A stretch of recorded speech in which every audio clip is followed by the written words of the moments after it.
நாடாளுமன்ற மழைக்கால கூட்டத்தொடர் துவங்க உள்ள நிலையில் முதல் நாளான இன்று நாடாளுமன்ற வளாகத்தில் பிரதமர் மோடி செய்தியாளர்களை சந்திக்கிறார். அந்த காட்சிகளை பார்க்கலாம்.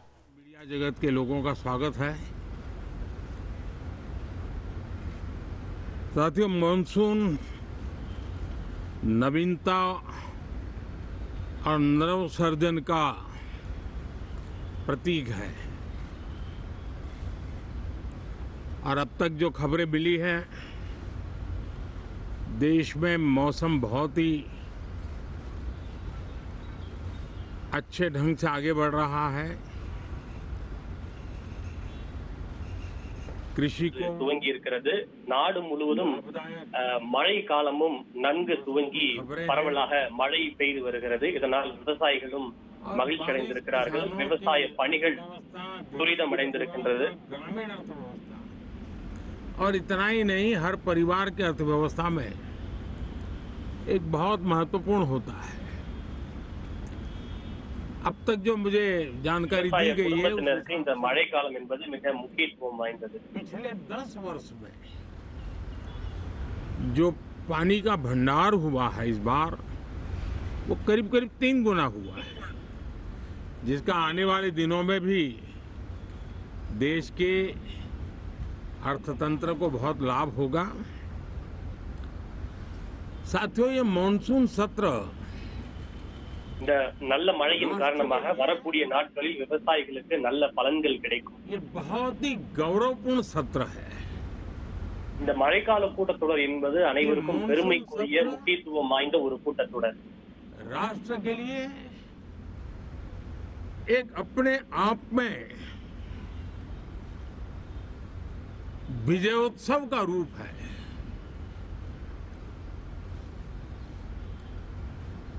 और जब मैं कहता हूं இந்த மழைக்கால கூட்டத்தொடரில் ஆக்கப்பூர்வமான விவாதங்கள் நடைபெறும் என்கிற நம்பிக்கை எனக்கு உள்ளது. और विजयोत्सव का सत्र है, तो सबसे पहले तो मैं पहली बार इंटरनेशनल स्पेस स्टेशन पर भारत का तिरंगा झंडा முதன்முறையாக சர்வதேச விண்வெளி மையத்தில் இந்தியாவினுடைய மூவர்ண கொடி பறந்து கொண்டிருக்கிறது. गौरव के पल है। இது நாட்டு மக்கள் அனைவருக்கும் பெருமைக்குரிய கௌரவமான ஒரு விஷயம். इनोवेशन के प्रति नया उमंग और उत्साह भरने वाली ये இதனால் இந்திய நாட்டினுடைய அறிவியல் தொழில்நுட்பம் புதிய ஊக்கம் பெற்றுள்ளது. लोकसभा राज्यसभा दोनों सदन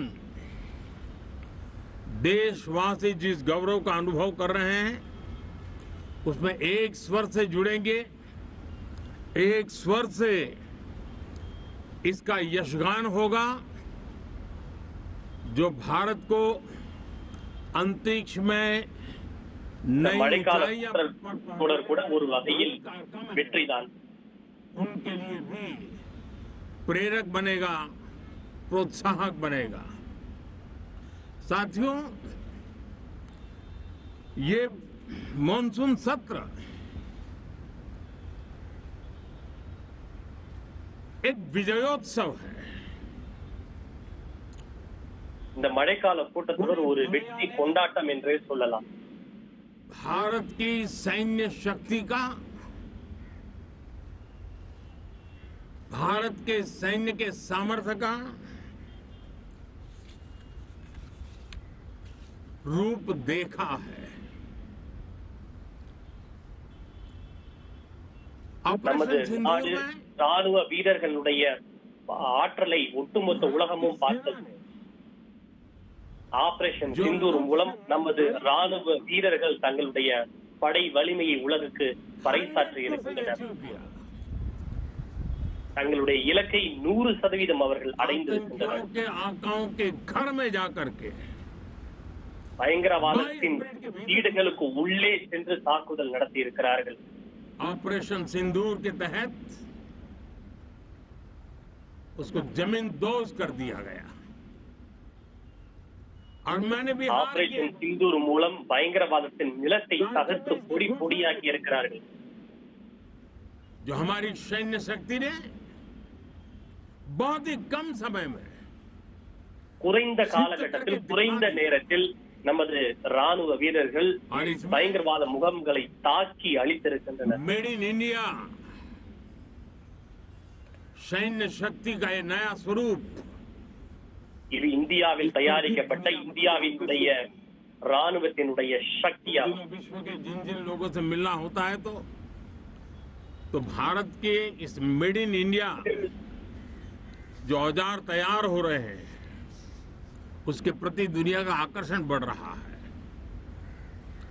मुझे विश्वास है कि जब सदन ஆபரேஷன் சிந்தூர் இந்தியாவினுடைய ராணுவ வீரர்களுடைய 100% வெற்றியை பறைசாற்றுகிறது. विजय के भाव से ஒட்டுமொத்த உலகமே நமது ராணுவ படையினருடைய வலிமையை பார்த்தது. उन ओजस्वी तेजस्वी भावनाओं को प्रकट करेगा तो भारत की सैन्य शक्ति को बल मिलेगा, प्रोत्साहन मिलेगा, देशवासियों को प्रेरणा मिलेगी और सैन्य क्षेत्र में जो रिसर्च, इनोवेशन और मैन्युफैक्चरिंग हो रहे हैं, made in India defence equipment बन रहे हैं, उसको भी एक बल मिलेगा और जो இந்தியாவிலேயே தயாரிக்கப்படுகின்ற பாதுகாப்பு ஆயுதங்கள் மற்றும் சாதனைகளுக்கு புதிய ஊக்கம் கிடைத்துள்ளது, புதிய பலம் கிடைத்திருக்கிறது.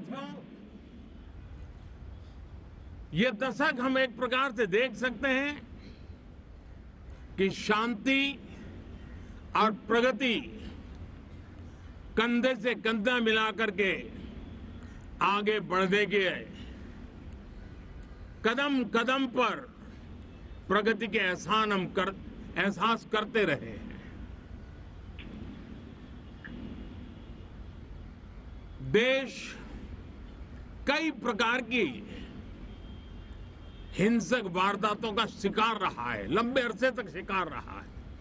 देश आजाद हुआ तब से ये समस्या को हम झेल रहे हैं, चाहे आतंकवाद हो, नक्सलवाद हो. कोई प्रारंभ में शुरू हुआ होगा, कोई बाद में शुरू हुआ होगा, लेकिन आज नक्सलवाद का, माओवाद का दायरा बहुत तेजी से सिकुड़ रहा है. நாட்டில் இன்று நக்சல்வாதம் மிக வேகமாக முடிவை நோக்கி சென்று கொண்டிருக்கிறது. देश के सुरक्षा बल एक नए आत्मविश्वास से, तेज गति से நமது பாதுகாப்பு படையினருக்கு ஆதரவாக நாடாளுமன்றம் ஒருமித்த குரலில் பேசும் என்ற நம்பிக்கை எனக்கு உள்ளது. और मैं गर्व से कह सकता हूं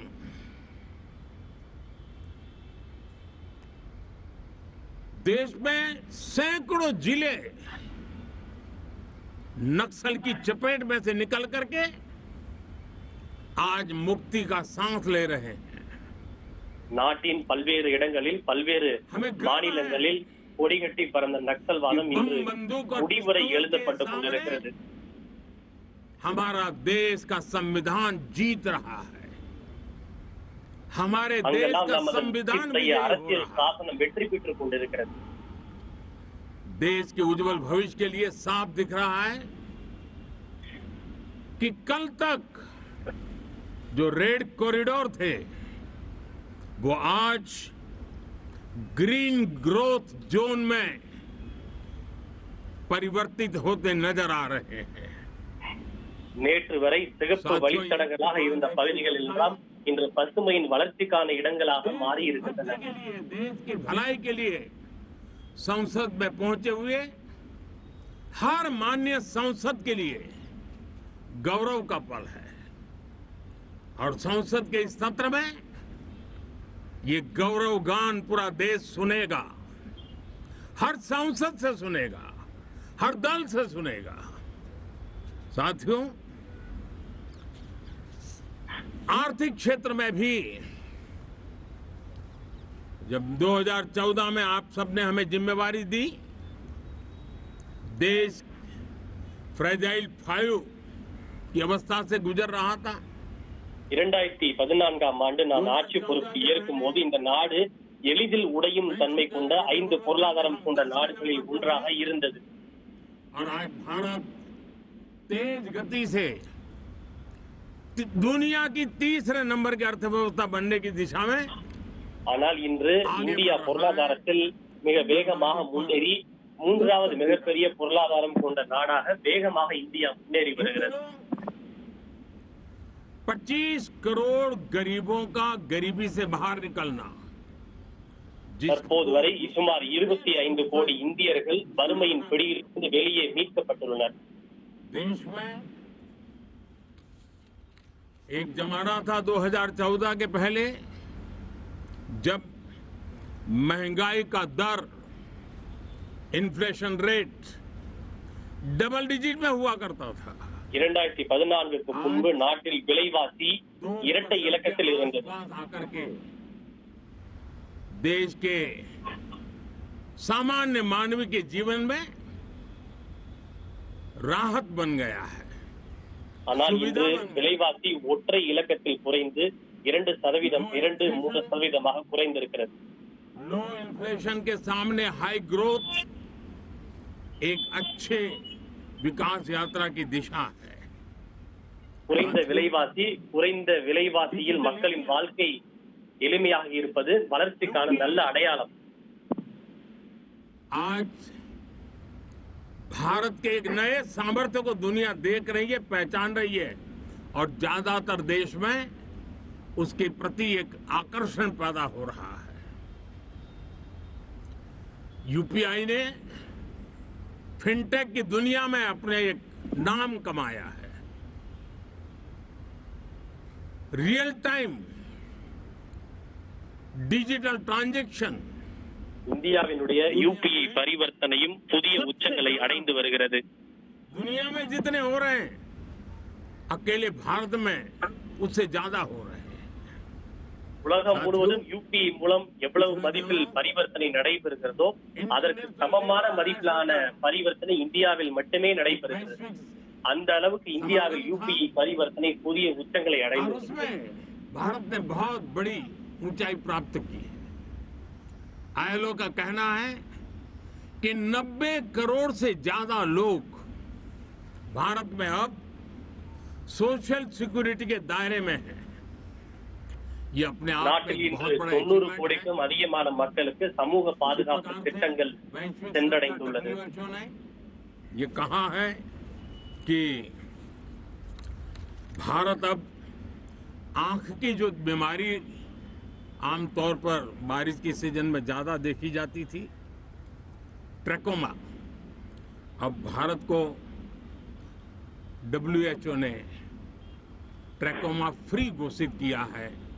तो आरोग्य के क्षेत्र में இந்தியா भी ட்ரக்கோமா நோயிலிருந்து விடுபட்ட நாடாக உலக சுகாதார மையம் அறிவித்திருக்கிறது. இந்தியாவிலிருந்து ட்ரக்கோமா நோய் முற்றிலும் ஒழிக்கப்பட்டிருக்கிறது. पहलगाम की क्रूर अत्याचार, नरसंहार पूरी दुनिया चौंक उठी थी. பெஹல்காமில் நடைபெற்ற கொடூரமான கொலைகள், பயங்கரவாத தாக்குதல் ஒட்டுமொத்த உலகையே உலுக்கி இருக்கிறது. दुनिया का ध्यान उनकी तरफ केंद्रित हुआ था. और उस समय दल हित छोड़ करके देश हित में हमारे ज्यादातर दलों के प्रतिनिधि, ज्यादातर राज्यों के प्रतिनिधि विश्व भ्रमण किया, दुनिया के अनेक देशों में गए और एक स्वर से இந்த பயங்கரவாத தாக்குதலை கட்சி எல்லைகளை கடந்து அனைத்து கட்சிகளும், தேச எல்லைகளை தாண்டி அனைத்து தேசங்களும் கடுமையான கண்டிப்புகளை வழங்கியுள்ளனர், கடுமையாக கண்டித்துள்ளனர். बहुत सफल अभियान चलाया. मैं आज राष्ट्र हित में किए गए इस महत्वपूर्ण कार्य के लिए उन सभी सांसदों की सराहना करना चाहता हूं, सभी दलों की सराहना करना चाहता हूं और उसने देश में एक सकारात्मक वातावरण पैदा किया। विश्व ने भारत की बात को स्वीकार करने की दिशा में अपने मन के द्वार खोले और इसके लिए ये हमारे सांसदगण இன்று உலகம் பயங்கரவாதத்திற்கு எதிரான இந்தியாவின் குரலை ஒருமித்த குரலில் ஆதரவு தெரிவித்து வருகின்றனர். साथियों, हम जानते हैं कि ये स्पिरिट, एक स्वर, एक एकता का वातावरण देश को कितना उत्साह से भर देता है। विजयोत्सव का ये पर्व வெளிநாட்டுக்கு சென்ற நமது குழுவினர் பயங்கரவாதத்திற்கு ஆதரவளிக்கும் பாகிஸ்தானை உலக நாடுகளுக்கு அம்பலப்படுத்தியுள்ளனர்.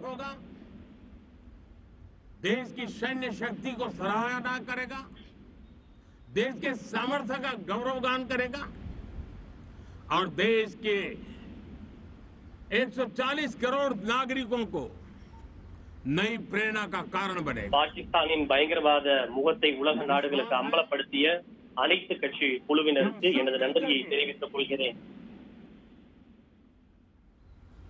डिफेंस के क्षेत्र में आत्मनिर्भर होने के इन प्रयासों को बल दें, सेना के सामर्थ्य की सराहना करें और मैं आज देशवासियों के सामने जरूर कहूंगा और देश के राजनीतिक दलों से भी कहूंगा कि देश ने एकता की ताकत देखी है, एक स्वर का सामर्थ्य क्या होता है देखा है। तो सदन में से भी सभी माननीय सांसद उसको बल दें, उसको आगे बढ़ाएं और मैं जरूर कहूंगा राजनीतिक दल अलग अलग हैं, हर एक का अपना एक एजेंडा है, अपनी एक भूमिका है. பல்வேறு அரசியல் கட்சிகள் இருக்கலாம், அவருடைய நோக்கங்கள் வெவ்வேறாக இருக்கலாம், அஜெண்டாக்கள் வெவ்வேறாக இருக்கலாம். कि दल हित में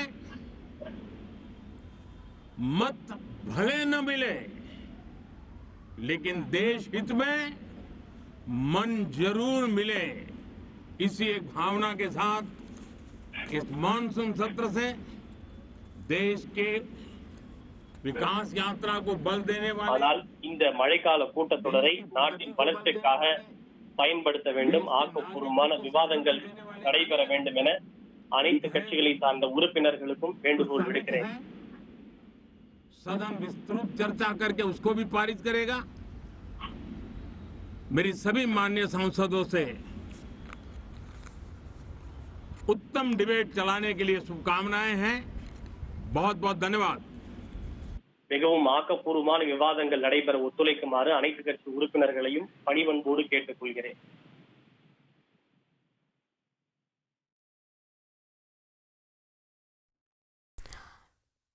நாடாளுமன்ற மழைக்கால கூட்டத்தொடர் துவங்க உள்ள நிலையில் முதல் நாளான இன்று நாடாளுமன்ற வளாகத்தில் பிரதமர் மோடி அவர்கள் பல்வேறு விவகாரங்கள் தொடர்பாக செய்தியாளர்கள் மத்தியில் பேசியிருந்தார். ஆபரேஷன் சிந்தூர் குறித்தும் தொடர்ந்து தற்பொழுது மழை பெய்திருக்கக்கூடிய சூழல் குறித்தும் இதற்கான ஏற்பாடுகள் குறித்தும் தொடர்ந்து பாஜக ஆட்சியின் நோக்கம் என்னவாக இருக்கப் போகிறது என்பது குறித்தும் பல்வேறு விவகாரங்கள் தொடர்பாக நாடாளுமன்ற மழைக்கால கூட்டத்தொடர் துவங்குவதற்கு முன்பாக பிரதமர் மோடி செய்தியாளர்கள் சந்திப்பில் தெரிவித்த காட்சிகளை நாம் பார்த்தோம்.